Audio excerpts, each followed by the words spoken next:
right, we're on to day 2. Today we're doing some beautiful, delicate white daisies. And just like with our, clover, we're going to start with a green background. This one doesn't have as much variation of color, so we don't need as many colors this time also because the flowers are white. So we have titanium white, this is cad-free yellow, medium. This is that phthalo green. We have burnt umber, and this is that glazing liquid that I told you about yesterday. So I'm just going to mix a simple kind of grassy green color here. Excuse me. And I'm not going to lighten it because I want those bright daisies to really, really stand out from that background. So I'm just going to cover the whole background with this green color. Maybe mix a tiny bit more.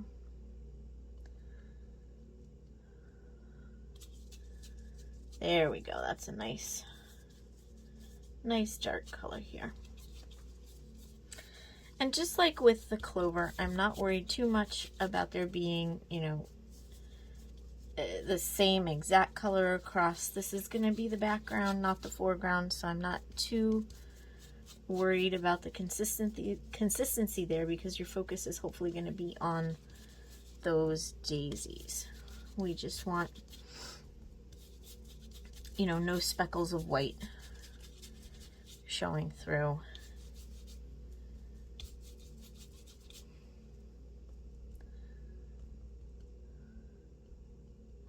So if you really get into painting a lot and want some really blended backgrounds, I'm going to show you here in a minute a brush. It's called a mop brush. It's used a lot for blending, but I'll show that to you once I'm done getting this coated because I don't want this to dry too fast here.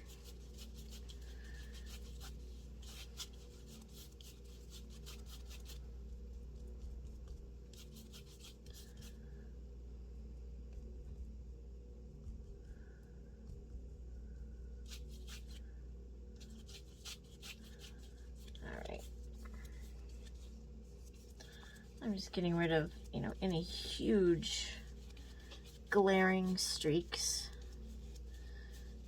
And then I'm not going to worry about the rest of it. All right, so that's just a basic, green color. So the mop brush I was talking about is this floofy thing here. I absolutely love this. And what you do is if you want like that bokeh look like you'll see in several photographs, you'll do like a color and then a different color, slightly different color next to it, and then another color, and you take this and you blend it. This would have been good to use for the clover, but I didn't want to scare anybody off with new stuff at that point. But this one is Silver Brand Mop. This is a size 20. It is synthetic fibers. The first couple times you use it, you will lose some fibers as you're blending, so just be prepared to be picking things out. I tried washing it ahead of time, but it's still, the first couple times I used it, I had a couple hairs get lost, but now that I've used it a lot, I don't have that problem. But again, this is a silver, any brand will do, but this one I really like is Silver Mop, and this one is a size 20. Okay.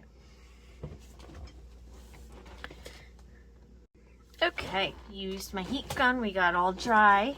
I accidentally put my finger here, so I had to do some corrections, but I'm not worried about it because that will be kind of the centerpiece we'll be painting over a bit. So for this flower, I'm going to be using a slightly larger round brush. This one's a little worn out, but it'll do the job. Again, I don't do numbers because, each brand is really different with their numbering systems. So I'm not going to do, but this is kind of like a medium round brush. I will also be using that same small round brush to do the center of the daisies and any highlights I might need. But so instead of starting with the stem like yesterday, and I'm not sketching this out, I'm just going to do this kind of free here. I'm going to take some titanium white thin it out a bit. If you don't have the glazing liquid, then feel free to use some white. Okay, and I'm gonna pick, you know, kind of right here in the center, and I'm gonna trim off these stray strands. You can do that. You can trim off stray strands if they are gonna get in the way of your painting. So there we go. All right, and I'm just gonna apply a bit of pressure at the top, and then as I pull, I lessen the pressure. Okay, now I'm not gonna get too particular about how many petals there are, because I'm just playing around with technique here. If you want to get scientific about it, you can, you know, kind of figure out really how many petals a daisy has and do that. But for right now, I'm just teaching you technique and we're having fun. So if you watch how my brush goes, I'm pushing and then lifting up on the pressure as I go around. Okay, pushing and kind of lifting up. Okay, and I think I'm going to have another one just like in the photo, kind of crossing over this one. So I'm not going to fill in those, but I'm going to start going for the next flower here. Okay, so we'll overlap some. Okay, now you can stick true to the reference photo, or you can do your own thing and do as many flowers as you want, or as few as you want. If you want to just do one large daisy, that is completely fine as well. Whatever your heart desires. So push and then release. Push and release. And it looks like in that reference photo that there are some like breaks in between the petals. So I think I'm going to do that too. I don't know if some of the petals got lost, or maybe they're just bent by the wind. If your canvas is not taped down and it is easier for you to move the canvas around instead of changing the angle of the brush, by all means, feel free to do that. Okay, and I think I'm going to do another small one over here. Okay.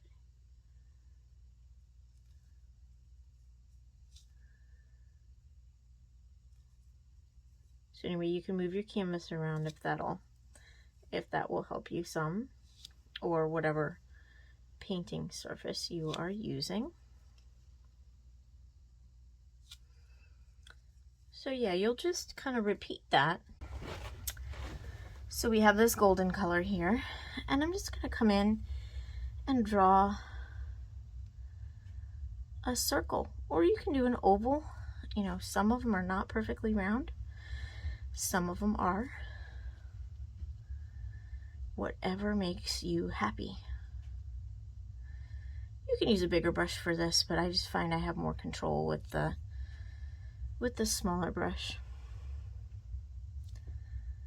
And with this one, it's going to go behind this petal here. I'm not going to worry if I accidentally get some over the white, because I can always touch up. I know I'm going to want to touch up anyway because I have some of my green showing through my canvas here. For this one, I'm just going to do the faintest little blip there.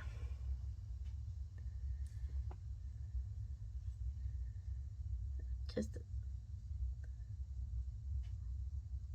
make sure that your center is reflective of the size of your flower.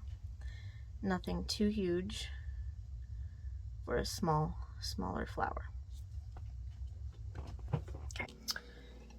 Okay, so now I'm going to I'm just going to take that same brush. I've gotten all that golden yellow out, and I'm going to come in and just do some little tiny dots all over. You can use, you can find all kinds of fancy little things, like things called spotters, things called dotters. You can get those fine tipped brushes I showed you in video for day 1, but it's not necessary. You can just use this brush and just make teeny tiny dots. You don't want to push hard because it's going to then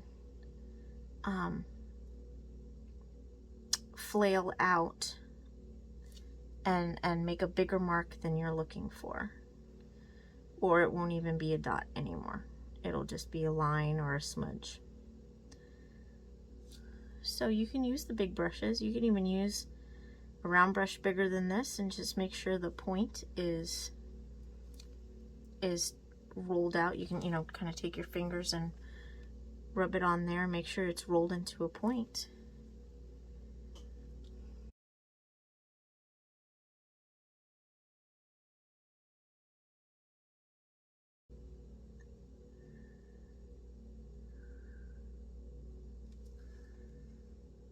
And if some of the paint, the golden paint, isn't completely dry, I'm not going to worry too much. As long as it's not pulling it up, you know, it'll blend a bit. I am going to have to touch that one up because it blended just a bit too much for my taste. And then this one,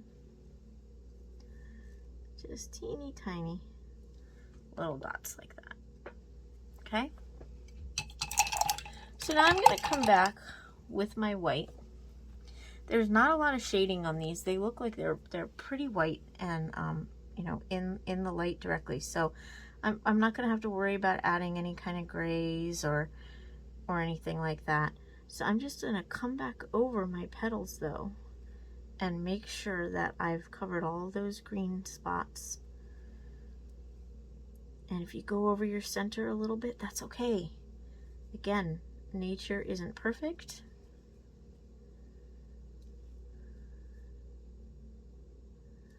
At all. Beautiful, but not perfect.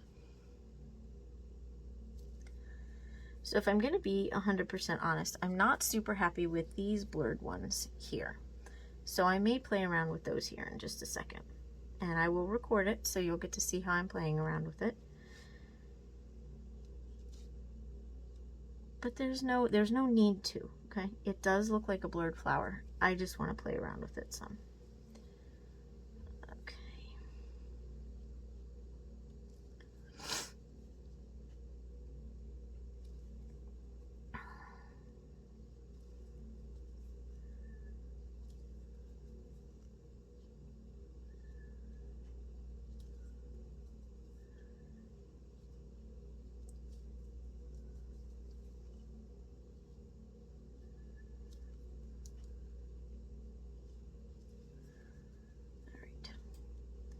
Just moving on, you know, correcting and covering, I should say covering, not correcting, these petals with a second coat here, just as I've been doing, just to cover any green spots that there might be.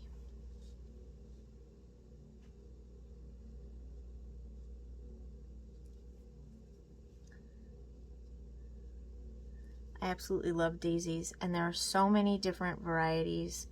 Someday I'm going to teach a Gerbera daisy or Gerber daisy. They are my absolute favorites. I actually grow them in my garden, and they are so delicate but strong looking, and I just love them. Okay, so now we're going to work on those blurred flowers. So I'm going to take, I think, my larger brush again, and I'm really going to dry it as good as I can. And we're going to do a tiny bit of what's called dry brushing. Okay, you're going to take a little bit of paint and you're going to wipe it off some, so there's just a little bit of paint left on your brush. Okay, and let's see if I can smooth that out some. Okay, I'm going to add a little yellow, again wiping off the brush, coming in here and just blurring. Now these are not exact. They're just kind of blurred placements. You're not going to see, you know, the exact flower there, or any great detail. Just some blurs. Just some blurs around. Okay, maybe another one right in here. It just kind of gives a little bit of an illusion of there being a flower there.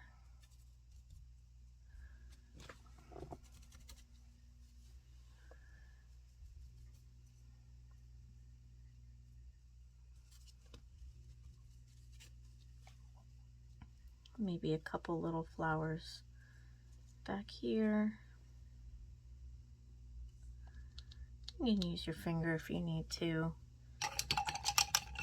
But then what I'm going to do is I'm going to come in and make a little bit of a darker green here. And I'm just going to come in and also add some blurs of the darker green. This will kind of be almost like some shadowing along with the flowers. You don't need to do a whole lot, just wherever there might be a perceived darker space in your image.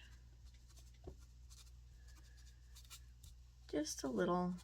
And you can even, don't be afraid if it's not, you know, one of your favorite lovey-dovey brushes. Don't be afraid of really kind of scrubbing with your brush a bit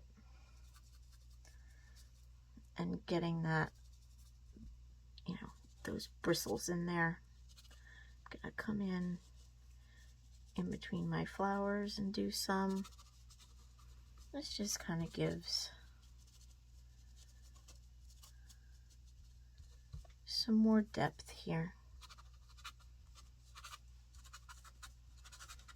And then maybe adding a little white in here can add a little bit of texture with that. So I'm just kind of going in a bit and playing around, seeing what happens to feel good to me at the moment.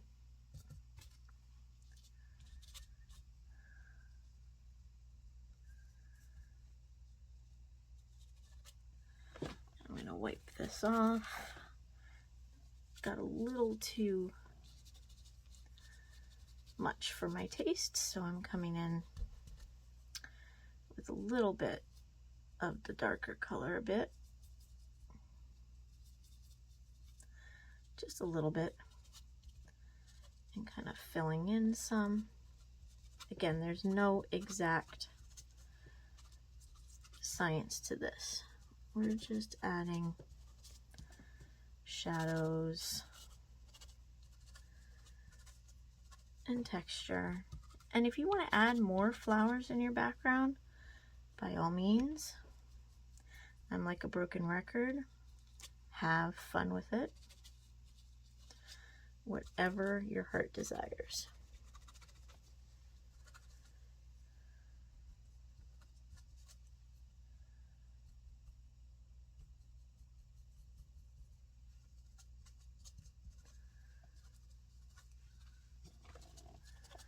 All right. All right, and I know I've kind of got some faint stems here, but I'm going to go back over them because I want them to pop. So instead of following the reference photo and making them darker, I'm actually going to make them a bit lighter than our background.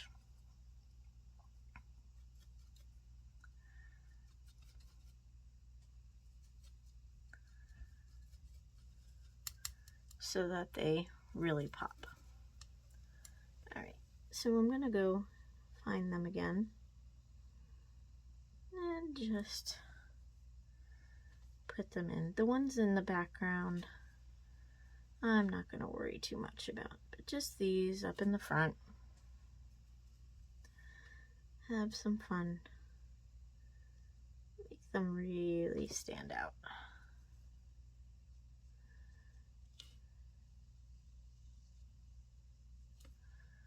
There we go. Yeah, I'm liking that much better. So I talked about the spotter on the flowers.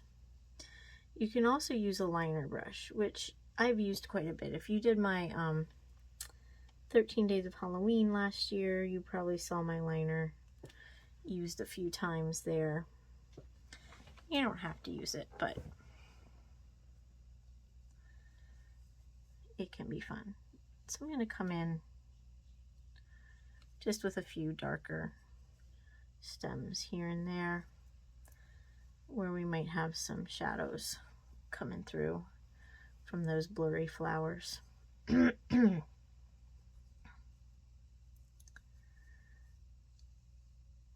Just the illusion of more in the background.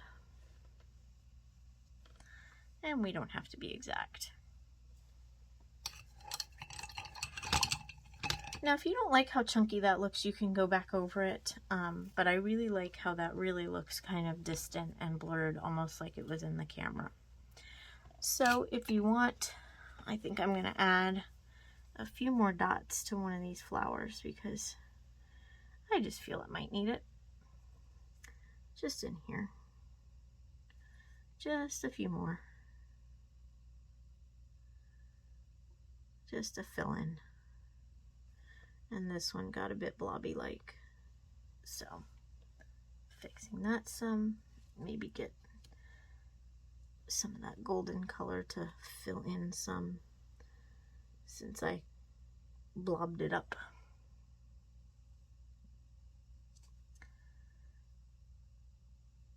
Okay. All right, and as always, our last thing is our signature. And since this is a bright painting, I'm going to go kind of bright, or bright flowers on a dark background. I'm going to go with a bright color for my signature. All right, guys, there you have some quick and easy daisies.